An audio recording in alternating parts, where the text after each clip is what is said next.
nyuwun marang ngersaning Gusti kang akarya jagat.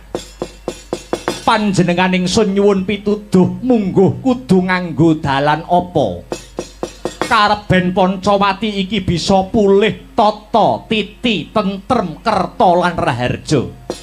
Lah, mula sak mengko Kakang Anoman minangka dadi wakile para prajurit Wanara.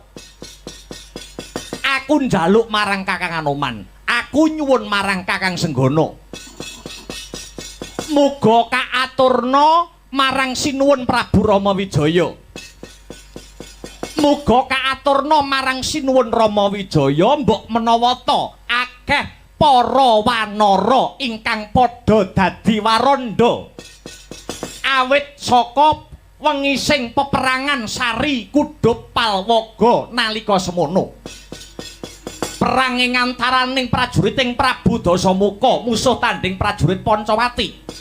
Akeh wadyabala wanara sing dadi korban. Akeh randa-randa sing ditinggal kelawan bojone. Ngono kuwi mbok ya digatekke to Kakang Anoman. Gandeng Jaya Anggada iki rumangsa durung cedhak karo Prabu Rama. Mula aku njaluk tulung karo Kakang Anoman. Aku njaluk tulung. Jaya Anggada njaluk tulung apa sing dadi pesambate para kawula cilik iki kaaturna marang Sinuwun Prabu Rama.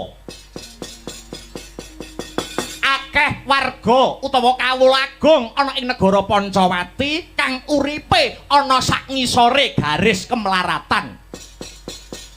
Kuwi mau kabeh kudu dadi kawigatene Sinuwun Rama amarga Sinuwun Prabu Rama kuwi kang nyekel kemudaning Praja Pancawati Kakang Anoman.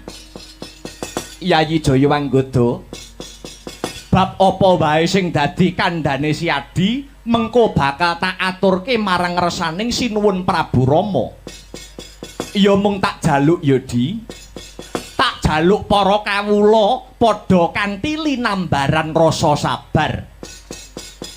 Iya sabab Sinuwun Prabu Rama kuwi ayahane ora mung mikir wong siji ning mikirake para kawula sak praja Pancawati. Upama sing dianggep Sinuwun Prabu Rama iki kleru, kemudaning praja babar pisan durung antuk asil, iki sing luput ora kok Sinuwun Prabu Rama dhewe. Amarga Sinuwun Prabu Rama anggone mranata para kawula sak Pancawati iki ora ijen Yayi, ora dhewe. Nanging uga dibiyantu kelawan para sentananing praja liyane. Mula Yayi, weneh ana ngerti marang kawula Pancawati. Tak jaluk aja waton nyalahke marang Prabu Rama Wijaya wae yo Jaya Anggada. Aku ora nyalahke, ning gelem ora gelem Sinuwun Prabu Rama kudu tanggung jawab marang nasibe para kawula sak Pancawati Kakang. Yen Prabu Rama maksih durung bisa ngentas panandhanging para kawula, tegese Sinuwun Prabu Rama wis ora patut dadi nalendra ana ing negara Pancawati kene. Yen wis pancen Prabu Rama ora bisa mranata negara Pancawati iki, tak jaluk mudhun wae saka peperintahan Praja Pancawati iki. Leren anggone dadi ratu ya, Kang. Lho, mengko dhisik ya, Di. Aja duweni panemu kang kaya mangkono. Yen tembunge si Adi Jaya Anggada iki dirungokke kelawan kawula akeh, malah bisa mbepudhek banyu bening. Kudune Yayi Jaya Anggada yen kepengin nglorot kalenggane Sinuwun Rama ora kanthi cara sendal mayang, nanging nganggo cara kang wis disarujuki kelawan para kawula sak Praja Pancawati iki. Nyatane yen Sinuwun Rama ora ditresnani karo kawulane, tangeh kelakone bisa dadi ratu nganti ing ripalungguhan iki Yayi. Kakang, Prabu Rama bisa dadi ratu nganti wektu dina iki ora krana ditresnani kelawan para bebrayan agung. Nanging yo awit kamurkane Sinuwun Rama dhewe nganti ora gelem diganti. Malah aku krungu kabar yen to Prabu Rama kepengin nglanggengke panguasane ana negara Pancawati iki. Mula saiki entuk ora entuk kursi Kanarendran negara Pancawati kudu ditinggal karo Prabu Rama Wijaya ya Kakang. Aja ya Di, aja. Tumindakmu kang kaya mengkene padha karo ngorak-arik marang katentremaning prajamu. Siadi kuwi uga nayaka praja, uga pejabating negara. Kudune melu njaga marang nasib kawilujenganing bangsa. Aja slendro sing dadi rasamu ya Dimas. Ora idep. Jaya anggota ora idep. Yen sinuwun Rama ora gelem leren anggone dadi ratu, lakon tak jongkeng palenggane. Wah, yen ngono musuh ora ana liya kejaba mung Anoman. Wah, ketandangan dening Jaya anggota kowe.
aduh Bathara Gungkang Ampurwa bumi mugi kaparenga paring pangaksama marang kawula kang tan bisa milih jatuh ramayati. Yayi Narpati Sugriwa, kula wonten dawuh sinuwun amiji dhateng kula kang abdipun Sugriwa. Yayi Lesmana, kula wonten dawuh Kaka Prabu Animbali kang rayi paduka pun Lesmana Widagda. Rumangsa angles kekes rasaning pun Kakang Di. Awit ngawuningani Praja Pancawati dina iki. Kahanan sing sarwa goreh rongeh, kahanan sing mung sarwa ora kebeneran. Kabukten akeh bencana alam kang silih gumanti. Durung maneh akeh para sentana Pancawati kang padha dredah munggahe Pancabakah. Tak ibaratake kaya dene rebut balung kang tanpa sungsum. Para kawula ing Pancawati siji lan sijine wis ora nduweni rasa kapercayan Dimas. Anane mung Jubriya, anane mung Maido. Yayi Narpati, apa pancen pun Kakang iki wis ora ditresnani kelawan para kawula ing Pancawati?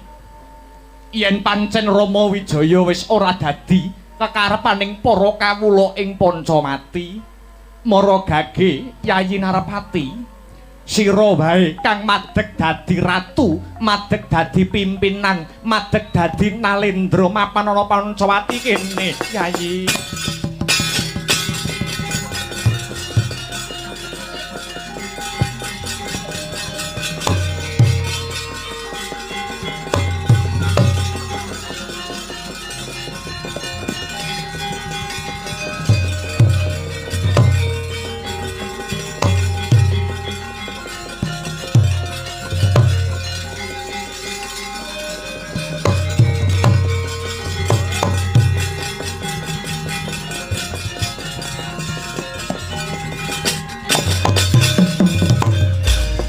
Bumi gunjing langit kelap-kelap katon lergin sanging alis risang maweh gandrung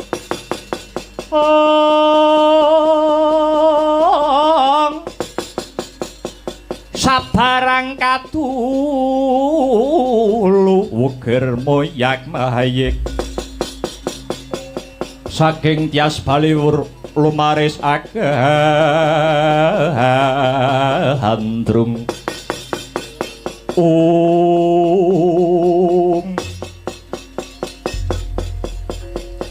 nyuwun sewu sinuwun sejatosipun para nayaka ingkang singlar saking kautaman menika namung saperangan alit kemawon.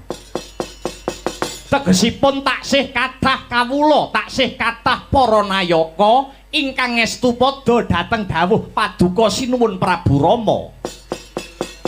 Sinuwun keparenga paduka sinuwun sareh langkung rumiyin. Dipun leremaken penggalihipun dhuwur sinuwun. Nuwun inggih Kaka Prabu. Nadyan Kang Rayi Lesmana ugi mrihatosaken dhateng lelampahan menika. Menapa paduka Kaka Prabu prayogi mboten enggal angupadi srana kinarya ngusadani reretuning jagat ingkang sinandhang wonten ing Praja Pancawati punika dhuwur Kaka Prabu. Yayi Lesmana kula wonten dawuh. Pun Kakang nalika semana nyumurupi marang kahanan. Sumengka rasaning pun Kakang banjur tumuju marang sanggar pamujan. nyuwun marang ngersaning Gusti kang akarya jagat. Panjenengan ingsun nyuwun pituduh mungguh kudu nganggo dalan apa? Kareben Pancawati iki bisa pulih tata, titi, tentrem, kerta lan raharja. Nyatane wis katarima ingkang dadi panyuwuning pun Kakang. Ketitik ana wangsit kang dumeling ana talinganing pun Kakang. Wangsit kang dak tampa. Praja Pancawati bisa pulih ayem tentrem bali kaya duking nguni. Lamun to Praja Pancawati tinenggan lan tinunggu dewa sing andum kabahagyan. Dene dewa kasebut ora ana liya kejaba mung Bathara Ismaya. Bathara Ismaya kang wektu dina iki wis anjilma dening Kyai Lurah Semar. Mula Yayi Lesmana mbok menawa wangsit sing ndak tampa kuwi mau tinemu bener mara sira Yayi Lesmana ndak utus lumawata marang Karang Kadempel. Kakang Semar aturana bali marang negara Pancawati murih enggal bali ayem lan tentrem. Praja Pancawati iki ya Yayi Lesmana dadi atur-tur miturut anut sumarah mring Gusti dene Sidi Miwang Utama panindak ing praja adil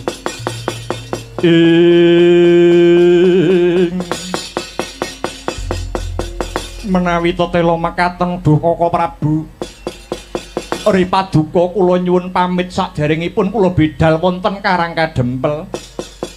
Langkung rumiyin kula nyuwun dipalilah badhe anduta abdi paduka pun Anoman. Badhe kula kanthi nakyenaken menapa to Kyai Lurah Semar taksih kersa kaboyong wonten ing Praja Pancawati menika.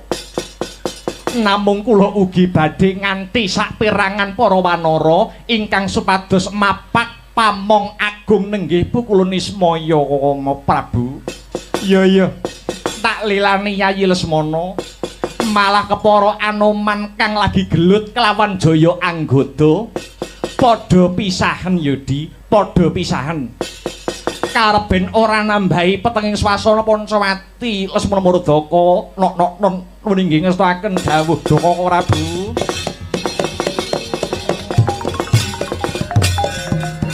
Mongko gantining kumawa salami mong awas eling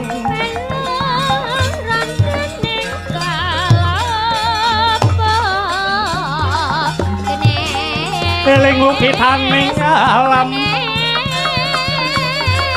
kadiwedyaning dumadi supardi mring sasama sada genes bicarane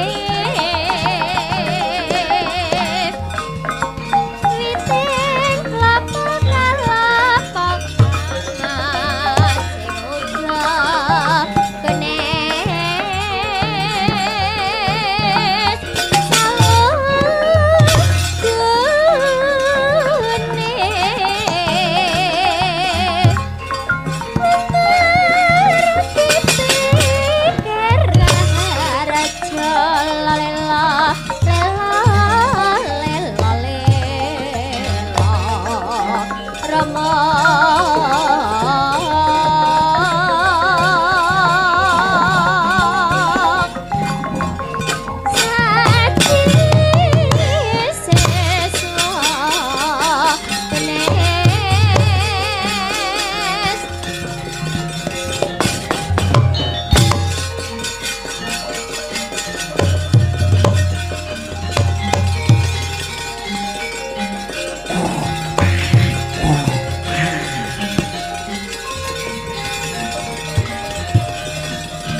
Anoman malumpat sampun prabdeng witing Nagasari mulat mangandhap katingal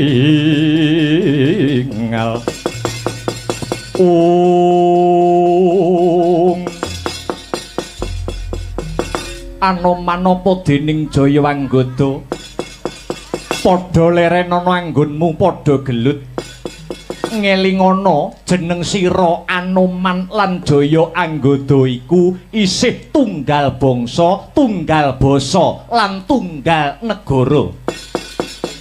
Yen to nganti kawula Pancawati padha gelut sakarepe dhewe mendah senenge wong sing padha ora seneng nyawang Pancawati iki kahanane tentrem. Mula aja padha nggugu marang kanepsonmu dhewe. Anoman lan Anggada. Nun inggih nyuwun pangapunten Raden. Aradi kalado anggen kula tumindak punika kala wau Raden Lesmana. Semanten ugi kula nyuwun pangapunten Raden. Iya. Anoman lan Jayawanggada sejatine panjenenganing Sun lan Kakang Prabu Rama iki wis menggalihake kahanane praja Pancawati wektu dina iki. Maneka warna bencana alam kang tumempuh praja Pancawati. Mbok menawa iki minangka dadi pepiling saka Gusti kang nyipta jagat tumrap para kawula sak negara Pancawati klebu jeneng ingsun lan Kaka Prabu Rama Wijaya. Ing kene sira kabeh kudu nengenake ing reh pangibadahmu. Aja nganti gotang nggonmu nindakake apa sing dadi parentahing agama kang wis rinasuk dewi-dewi. Anoman kula wonten dawuh Raden. Manut dawuh pangandikane Kaka Prabu Rama Wijaya. Nalika Prabu Rama manjing ana ing sanggar pamujan, semedi maladi hening nyuwun pituduh ana ngersaning Gusti kang nyipta jagat. Sarana apa kinarya tentreming praja Pancawati iki? Manut pangandikane Kakang Prabu Rama, praja Pancawati bisa bali tentrem kaya duke nguni. Lamun ta praja Pancawati iki tinunggon dewa kang andum kabahagian. Ya kuwi ora ana liya kejaba mung pukulun Bathara Ismaya kang kayata kang wis sira sumurupi dhewe. Bathara Ismaya wektu dina iki manitis marang anggane Kyai Lurah Semar Badranaya. Mula Anoman enggal budhal marang Karang Kadempel. Saperlu mboyong Sang Pamong Agung Kakang Semar Badranaya kapurih bali ana ing praja Pancawati Senggana. Menawi tetela makaten kalilan Anoman nyuwun pamit saha tambahing pangestu badhe tumuju wonten ing padukuhan Karang Kadempel Raden Lesmana Widagda. Lelungsen tak bakali Senggana. Muga-muga praja Pancawati bisa bali tentrem. Satemah arum-arum kang dadi asmane negara Pancawati. Arum-arum gurat mangilir Banjaran Sari. Arum-arum gurat mangilir Banjaran Sari. Arum-arum gurat mangilir Banjaran Sari. Arum-arum gurat mangilir Banjaran Sari.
Tor lan panjare Purnaning Gergono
ana sambeting kandha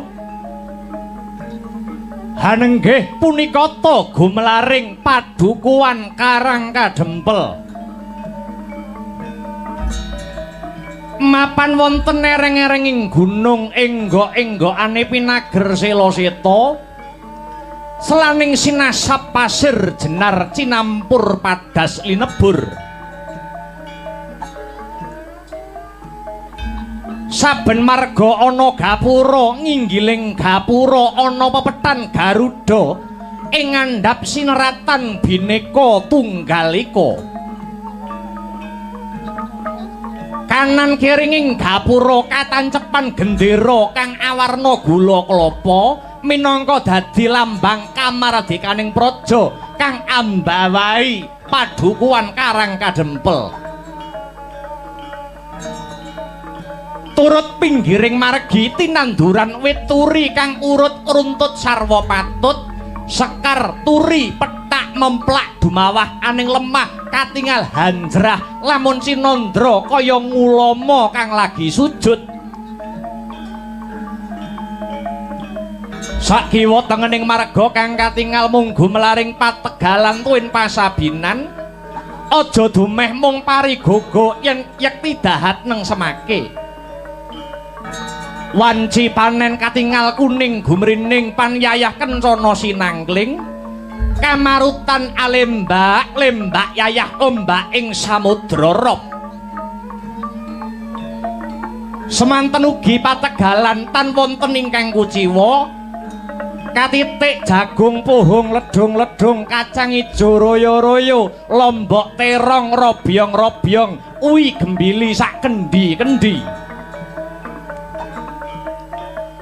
kanan kiringing Karangkitri kataneman jejampi mawarni-warni maweh kasarasaning diri mila kaya wis maton empon-empon sumebar mapan saenggon-enggon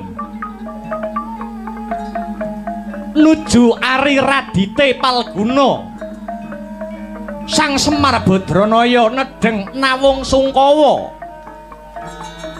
nadyan wis jangkep sanggianing para kawula sak padukuhan bek hambek hamblabar prasasat samudra datanpa tepi parandene dumugi sak mangke Sang Semar dereng hamedhar pangandikan kedadak ing mangke katingal rawuhipun Nalendra ing pringgondani Prabu Anom Gatotkaca mecah marang sepining swasana hasbunallah wa ni'mal wakil nikmal maula wa nikmal nasib monggo Ndara arep rawuh rene lho. Billahil azim Gusti Allah sesembahanku. Monggo aturan pinarak kanthi jenak Gus. Yo Kyai Semar. Ora ana daya likangku kejaba saking Allah kang aku. Sedulurku aja nganti klin mong Gusti Allah sesembahanku dinten lan dalu mong 5 wektu kanggo brasta mungkar lan nafsu.